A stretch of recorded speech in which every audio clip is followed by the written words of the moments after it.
2024 में होने वाले लोकसभा चुनाव में अभी वक्त है, लेकिन बीजेपी की तैयारियों ने विपक्ष के भीतर खौफ पैदा कर दिया है। नीतीश, केजरीवाल, ममता, केसीआर की बेचैनी पिछले दिनों साफ देखने को मिली, जब ये सारे इकट्ठा होकर बीजेपी के खिलाफ रणनीति बनाने में जुटे रहे।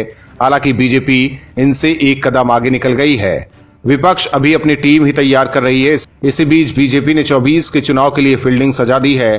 टफ सीटों के लिए अलग प्लान, केंद्रीय मंत्रियों को ताकीद के साथ अहम जिम्मेदारी, ताकतवर बीजेपी संसदीय बोर्ड का पुनर्गठन और अब राज्यों के प्रभारियों में अहम बदलाव। रणनीति के मोर्चे पर बीजेपी विपक्ष से मीलों आगे दिखाई दे रही है। अभी पिछले महीने ही बीजेपी ने जातिगत और क्षेत्रीय संतुलन को साधने के लिए अपने ताकतवर संसदीय बोर्ड में कई अहम बदलाव किए हैं।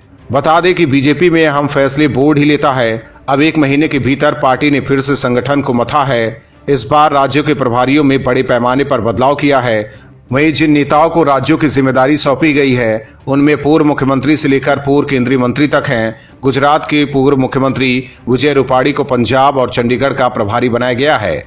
इसी तरह त्रिपुरा के पूर्व सीएम बिप्लब कुमार देव को हरियाणा की जिम्मेदारी दी गई है। राज्यों में अगले कुछ महीनों में विधानसभा के चुनाव होने हैं। ऐसे में इन दोनों राज्यों के पूर्व मुख्यमंत्रियों को हम जिम्मेदारी देने से विधानसभा चुनाव में इसका फायदा बीजेपी को मिल सकता है। वहीं महाराष्ट्र के नेता विनोद तावड़े को बिहार की जिम्मेदारी दी गई है, जहां नीतीश कुमार ने फिर पाला बदलने के बाद पार्टी सूबे की सत्ता से बाहर हो चुकी है। इसके अलावा बीजेपी प्रवक्ता संबित पात्रा को भी संगठन में अहम जिम्मेदारी दी गई है। उन्हें पूर्वोत्तर के 8 राज्यों का संयोजक बनाया गया है। बता दें कि आगामी लोकसभा चुनाव के लिए बीजेपी की तैयारी जोरों पर है।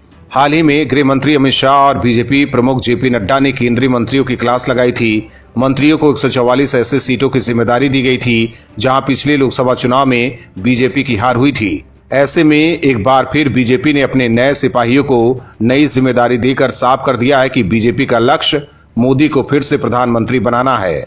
और भी वीडियोस देखने के लिए चैनल को सब्सक्राइब करें और बेल आइकन को दबाएं।